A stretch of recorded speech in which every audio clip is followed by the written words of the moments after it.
This is the story of the mission of Islam. It is not sugar-coated or politically correct. Enjoying our freedoms as American citizens, we are exercising our cherished First Amendment rights to be able to tell you the truth about an enemy opposed to all that we hold dear, an enemy that is determined to force the entire world to submit to their dominion. Yes, this enemy is all about submission, which is the literal translation of the word Islam. Muslims have a 100-year plan to complete this total domination by 2082, so they are well on their way to making sure that all infidels have either converted to Islam or have been slain. Muslims refer to this plan as the Project. Islam is the fastest growing religion on earth, aided by a zealous commitment to spread Islam across the globe through conversions and the population explosion of a very high birth rate. They will not be deterred from their plan to establish a worldwide caliphate. They will not rest until they claim the White House for Allah. They will not rest until they control the entire world. They keep telling us about their plans, and we should believe them. We cannot bury our heads in the sand and hope the problem will go away. They are fulfilling their destiny, often by any means necessary. We need only to watch their progression throughout history. They always have their eyes on the prize. From the beginning, Muslims have fanned out forcing Islam on the entire world. They planned to establish a caliphate. Anyone who would not convert would either pay a jizya tax or they would be killed. In the early 900s, they conquered Cordoba and declared it their embarkation site to conquer the entire world.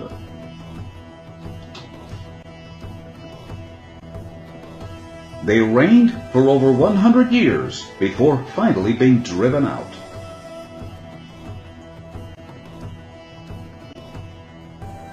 But it would take another 700 years before they were completely driven out of Spain.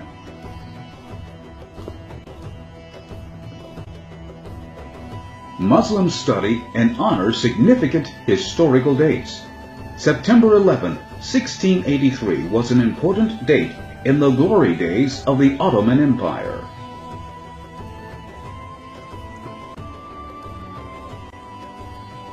When Muslims are defeated, they lie dormant while they regroup and wait for their next chance.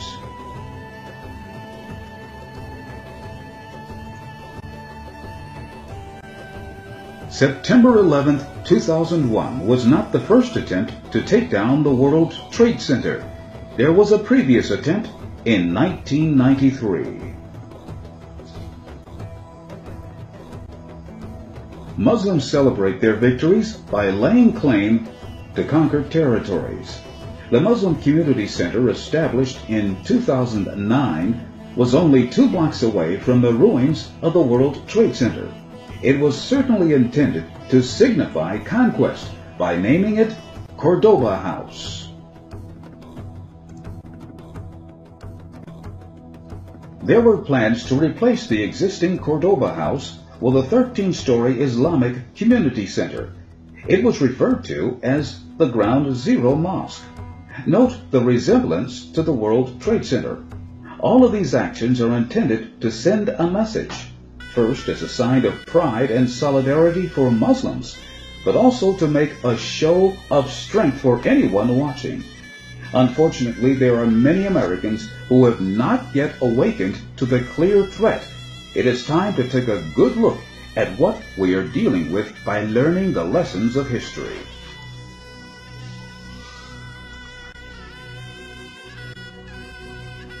Many believe that Islam is really a geopolitical movement in the trappings of a religion. It is a hybrid that has more in common with a political movement than a religion. In Islam, the religious leader and the political leader are one. Not at all what we are accustomed to in our Judeo-Christian value system, and our constitutional republic, which is very far removed from the theocracy of Islam.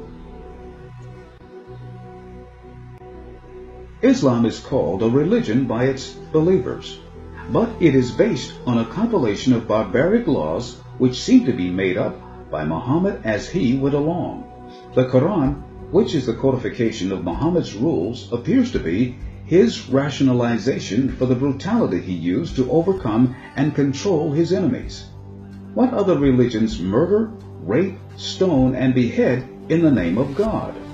All of these things are found in the Quran and have existed from the time of Muhammad until today. Believe them when they tell you they seek world domination. They mean it.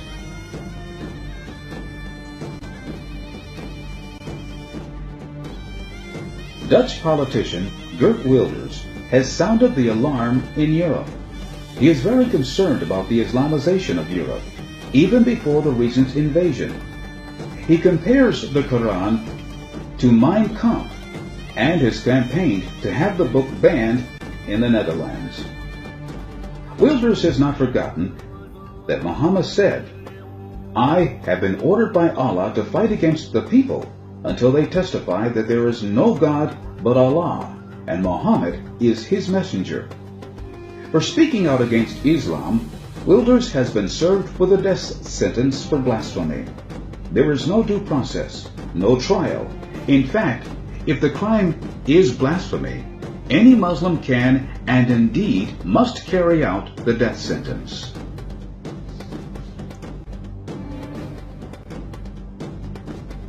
Let us take a closer look at the origins of Islam. Muhammad was born a pagan around 570 AD. As a boy, he started traveling with his uncle's trade caravan.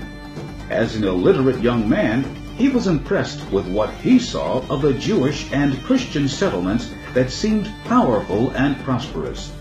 He aspired to that power and prosperity. He seemed unbalanced to those around him and suffered from seizures. He was actually driven out of Mecca and ended up living in a cave. While in exile, he concocted a bizarre tale that sounded like an LSD trip, where he claimed that angels took him to heaven where he visited Allah. When he returned to his people, Muhammad unleashed a campaign of terror and brutality. He had now become the conqueror.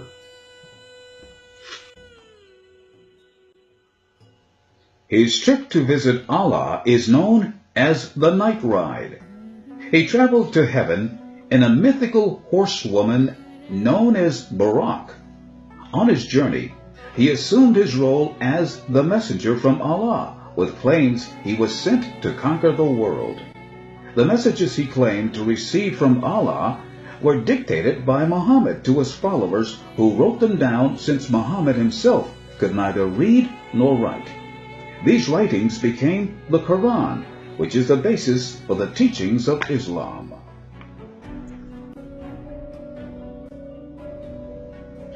A close examination of the Quran gives the impression that Muhammad was making up the story as he went along, borrowing from his pagan background and his limited understanding of Christianity and Judaism that he was exposed to on the trade caravan.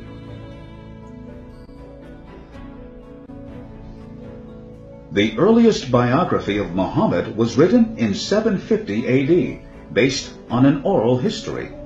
In the times of Muhammad, it is noteworthy that according to these accounts, Muhammad was thought to be possessed by demons. Even his own mother made this statement about him.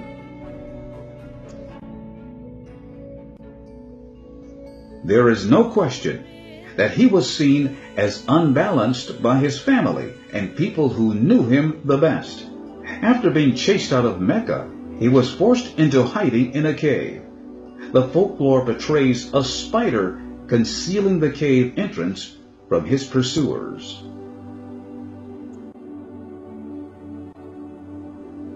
It is interesting to note these representations of Muhammad. As time went on, there were no more pictures of, and of course today it is forbidden to depict Muhammad, especially in an unflattering light. It was not that long ago that the staff of French magazine Charlie Hebdo paid the ultimate price for violating this Islamic law. Here we have a depiction of Muhammad on the night ride.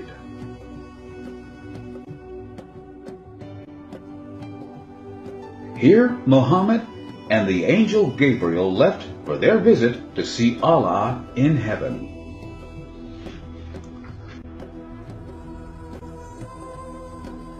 Here is Muhammad on a visit to hell. This is significant because it was in hell that he learned brutality was the key to controlling people. We see him learning what types of brutal punishments should be given to those who do not bow down. It is interesting that these devils are green. Is it a coincidence that green is the color most associated with Islam?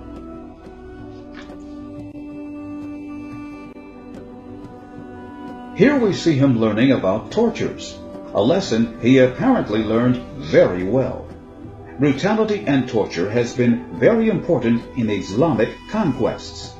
Small raiding parties that terrorized people with open brutality soon had others fall into submission so they could avoid similar fates. Convert or die were the options, and once the conversion took place, there was no way to cease being a Muslim. To leave Islam is impossible. It is considered a crime punishable by death. The death sentence can be carried out by anyone. This is why we see relatively few former Muslims speak openly about renouncing Islam.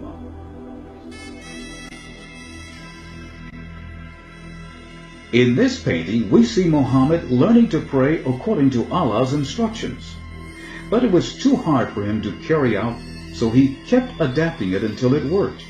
It started out with praying 100 times a day, and was whittled down to a workable 5 times a day, which is what Muslims do today. His armies could not get enough warfare in if they were so involved in praying all the time, but 5 times daily was a good number. Small enough not to interfere with warfare, but enough to have the followers maintain a subservient role, especially because they are called to prayer. It is always in the obedient servant mode. Remember, Islam is submission.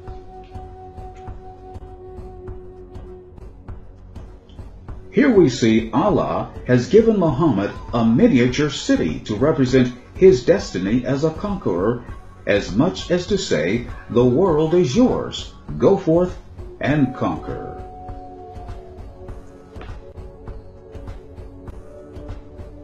The promise of beautiful virgins in heaven has motivated many of the followers of Muhammad to die for the cause. In many cases, they see it as an improvement on the miserable earthly life when so many of the treasures of Allah await them. This has fueled the culture of martyrdom, leading Islamic fighters to suicide missions in the name of Allah. Note that Muhammad has cast himself in a very important role in his journey to visit Allah. He is the direct messenger and in charge. Nobody else has the direct pipeline to Allah. This poor illiterate camel tender on his uncle's caravan now has the seal of approval to rule the world. His early followers were drawn in with the hopes of plunder from battle with no downside, because as martyrs they could receive so many wonderful rewards in heaven.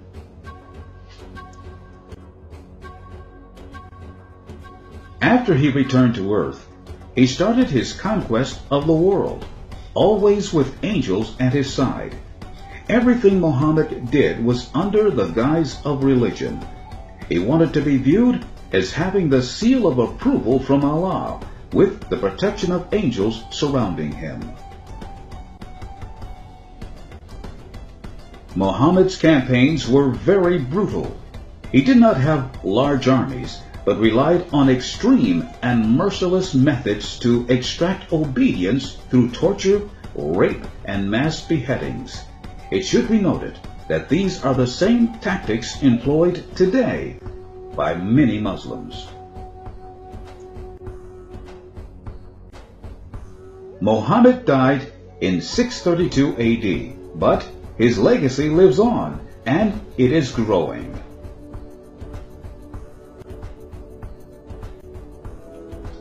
A very important concept in the spread of Islam is hijrah.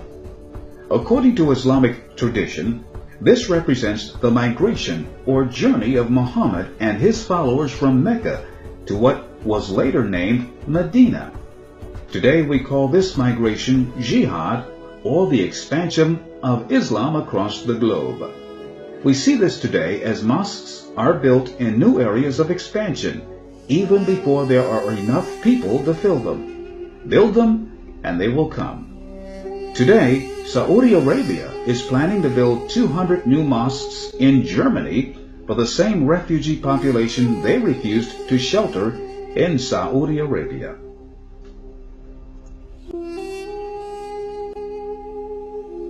Hijrah is responsible for much of the growth. This means that it is the job, or even more, the destiny for Muslims to go forth into other lands, settle, and have large families. This constant movement and butting up against civilizations and their religious practices has led to countless wars and bloodshed since the time of Muhammad. It has been done bit by bit in smaller skirmishes and remains the dominant strategy today. Those fighting-age men we see swarming throughout Europe are there to conquer, to get welfare benefits, to bring their child brides, and to have a few more so they can populate Europe with many children to take over the world with migration jihad. And do not think it isn't happening here too.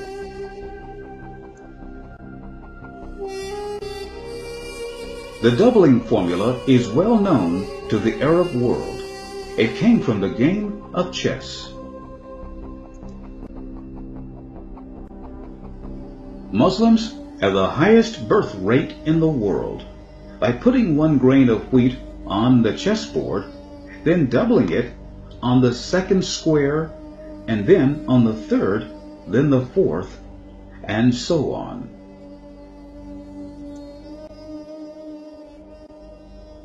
Just look at what is in store as the population continues to grow, while our birth rate is so low we are not even replacing ourselves. We are soon to be outnumbered. And remember, it is all on schedule with the 100-year plan for world domination by 2082.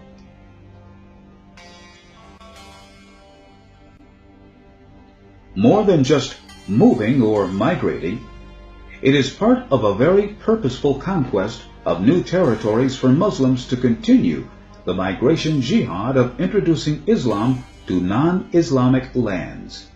The Muslim settlers move in and become the fabric of a new community by their presence. They start out by asking for accommodations for their religion, and that leads to demands as their population grows. When they become the majority, they will take over and become the rulers and refuse to grant the new minority the privileges that they once demanded for themselves. The goal is always submission. The tools they use are taqiyya, the strategic lying to the infidel, and Sharia, the Islamic law or code that governs all facets of a Muslim's life. We will explore both of these concepts. One of the most useful tools in their kit is taqiyya, or the art of lying to soften the hearts of the unbelievers. When Muslims move into a new area, they are careful to play their cards close to the vest and do not state their clear intentions, but build up their power base. Once they reach a majority and are in charge, they begin to flex their muscles. We see this all over the world throughout history and today.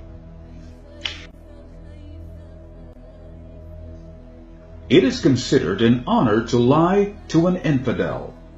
Do you suppose the Muslims will be sponsoring all these interfaith outreach and peace conferences when they are in the majority and making the rules? Does it make sense that they would be accommodating to any other religion except in a subservient role to Islam? In many Islamic countries today, there is no way for a non-Muslim to freely practice religion. And when Muslims are in charge, all life is to be governed by Sharia law, which outlaws many of the things we find in a free society. Sharia-controlled zones have taken force in many European countries.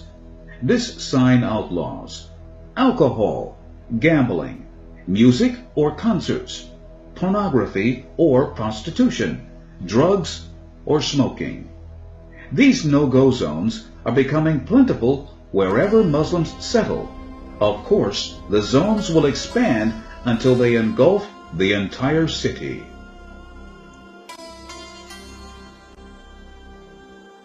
Music is often considered sinful in a Sharia-regulated society.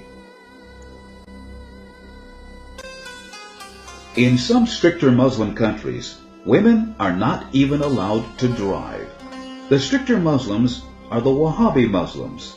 They are identified by their more traditional dress, with men in long robes and long beards, and women wearing the burqa. The Wahhabi branch of Islam is considered to be even too extreme by some Muslims who feel threatened by their influence. Wahhabis try to insert themselves and their more radical teachings. They are an austere, ultra-conservative sect associated with Sunnis from Saudi Arabia. Women are kept covered, and the level of cover demonstrates how strict the adherence to Islam.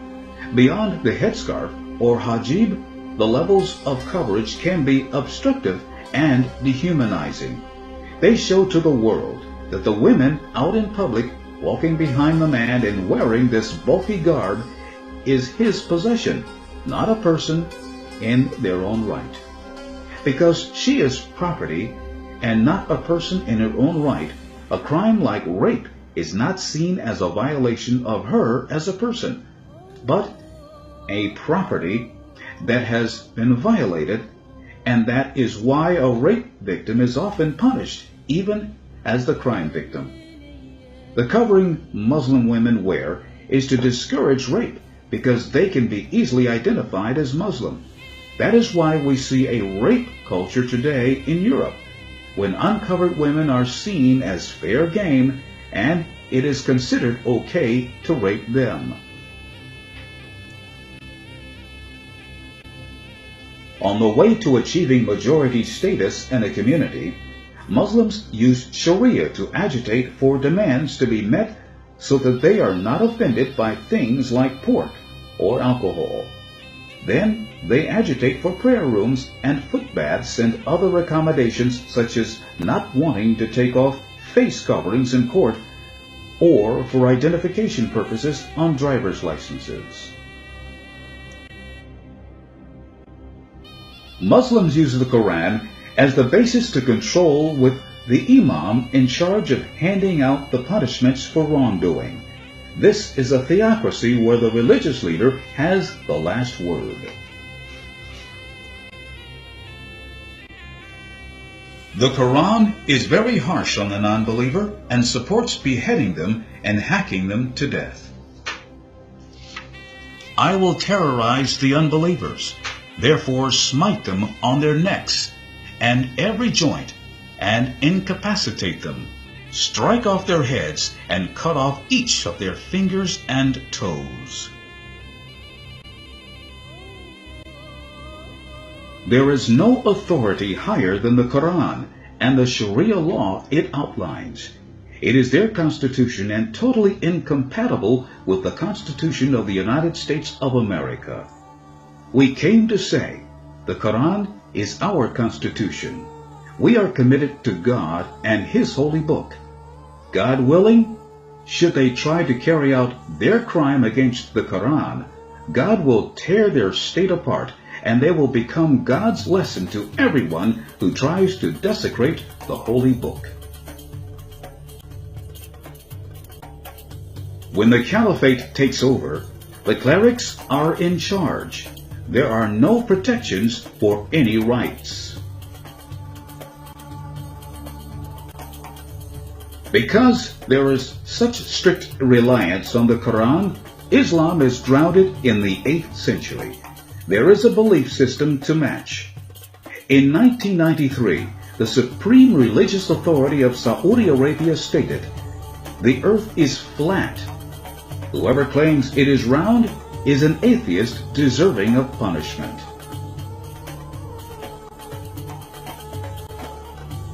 Since they believe the earth is flat, the Quran says you could get the death penalty for disagreeing.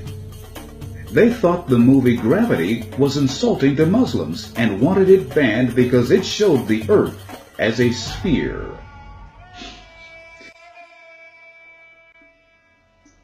Another way Islam is rooted in a time long past is its treatment of women, which is based on owning them as property. In effect, slavery. Muslims and slavery have long been associated. The Muslim slave trade has been active throughout the centuries until this very day. Women do not have as many rights as men under Sharia. They are very much underclass citizens. They have little to say about their children or even themselves. They are not supposed to go outside of the home without covering and in the company of a male relative. They are property. There is no real concept of romantic love or even the elevation of feminine ideals that are so much a part of other civilizations. It leads to a coarseness and a brutality in Islamic-dominated areas. The feminine is not appreciated other than to bear children. The following is the Muslim Brotherhood's 1982 manifesto titled The Project, penned by Saeed Ramadan, the son-in-law of Hassan al-Banna, the founder of the Muslim Brotherhood. The project was distributed to the Muslim Brotherhood members around the world, who were ordered to strictly guard the project's content from outsiders. They did so until November of 2001, when a copy of the project was discovered during a police raid of a senior Muslim Brotherhood financier's home in Switzerland. The project represents a flexible, multi-phased, long-term approach to the cultural invasion of the West, calling for the utilization of various tactics, ranging from immigration, infiltration, surveillance, propaganda, protests, deception, political legitimacy, and terrorism. The project has served for more than 3 decades as the Muslim Brotherhood Master Plan. Its ultimate goal is to forcibly institute Islamic rule of the Caliphate by Sharia in the West, and eventually the whole world. Here are just a few of the tactics and techniques that are among the many recommendations made in the project. Avoiding open alliances with known terrorist organizations and individuals to maintain the appearance of moderation. Using deception to mask the intended goals of Islamist actions as long as it doesn't conflict with Sharia law.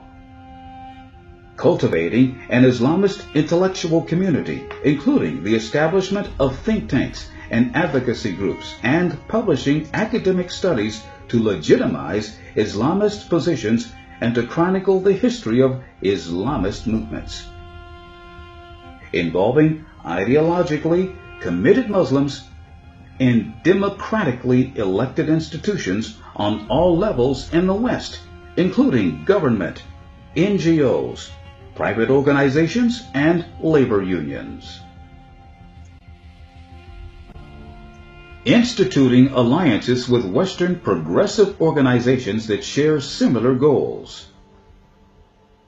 Supporting jihad movements across the Muslim world through preaching, propaganda, personal funding and technical and operational support. Instigating a constant campaign to incite hatred by Muslims against Jews and reject any discussions of conciliation or coexistence with them. Collecting sufficient funds to identify, perpetuate, and support jihad around the world. Another plan, the 5-year plan for ISIS domination. They want to regain the ground lost in the fall of the Ottoman Empire. They want Cordoba back. After the downfall of the Ottoman Empire, things were pretty quiet, but they were just biding their time looking for signs of weaknesses to make a move. The Muslim Brotherhood was formed between World War I and World War II. It was started in Egypt as a religious, political, and social movement. In the United States, it has been infiltrating all levels of government and other centers of influence. Their strategy is to destroy the United States from within. Their motto is, Allah is our objective. The Prophet is our leader. The Quran is our law. Jihad is our way. Dying in the way of Allah is our highest hope. Allahu Akbar. This is how they want the map to appear in 2082 at the end of the 100-year plan.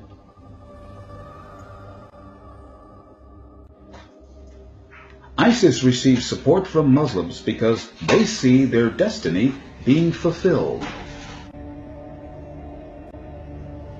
They use the same cruel punishments Muhammad saw when he visited the green demons of hell. Care seems to be everywhere we turn in the United States.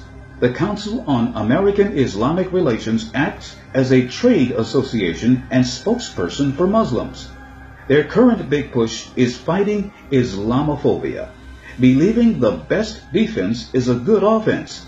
They are pushing this meme in our current atmosphere of misguided political correctness. We have been warned.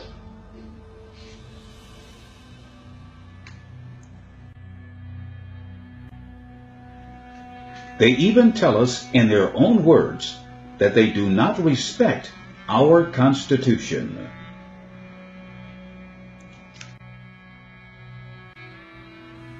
Why do we allow this? Islam isn't in America to be equal to any other faith, but to become dominant. The Quran should be the highest authority in America, and Islam the only accepted religion on earth. Omar Ahmed, chairman of the board of CARE, or Council on American Islamic Relations.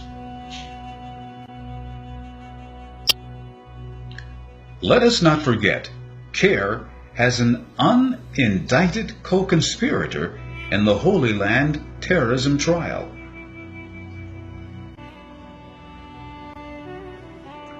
Islamophobia is a term invented by CARE, which is the Muslim Brotherhood in America. Using propaganda, they are paving the way for Islam to take over the United States of America. It was based on the advice of CARE that we should embrace tolerance, acceptance of all faiths, Islam, rejection of Islamophobia. Remember, it is not a phobia if the fear is real. More incrementalism, pushing forward every single day, either gaining ground quietly or winning the small skirmishes along the way.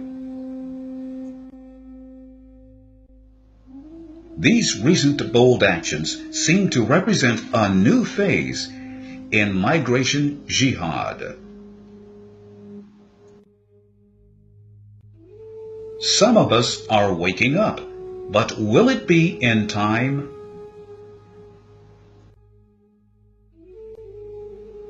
We are seeing more and more of the threat, and they are carrying through on their threats. Remember, this is a death cult for anyone who opposes them.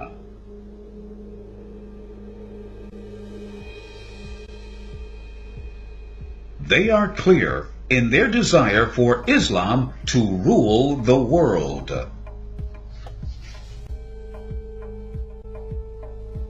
The command to propagate the Muslim creed by the sword is always obligatory when it can be made effective by fraud or by force. President John Quincy Adams, 1830. We have 50 million Muslims throughout Europe. There are signs that Allah will grant Islam victory in Europe without swords, without guns, without conquest. Will turn it into a Muslim continent within a few decades. Muammar Gaddafi.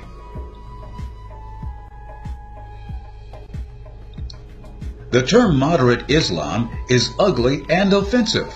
There is no moderate Islam. Islam is Islam. Turkish Prime Minister Recep Erdogan.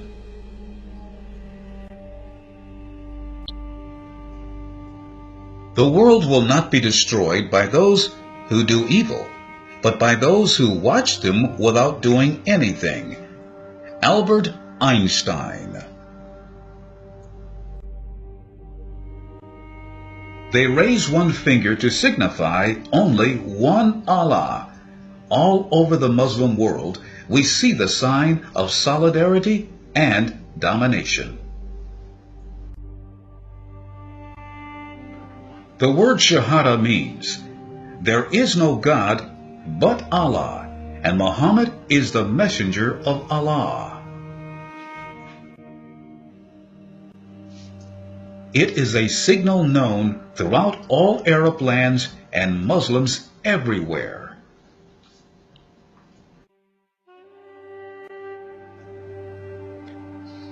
Taqiyya exposed? Barack Hussein Obama, with the delegates of the United States African Leaders Conference in Washington, D.C. in August 2014. America is the only obstacle to the Muslim Brotherhood's stated goal of worldwide Islamist domination by 2082. Banning Islamic law, Sharia, it is the only way to protect the United States of America from total destruction. Enforcing the ban will require ending Muslim immigration and dismantling Sharia, already here, one mosque at a time. Remember, their motives are pure evil. They have infiltrated America for one reason only, which is to destroy us. The 100-year plan started over 35 years ago and is accelerating rapidly.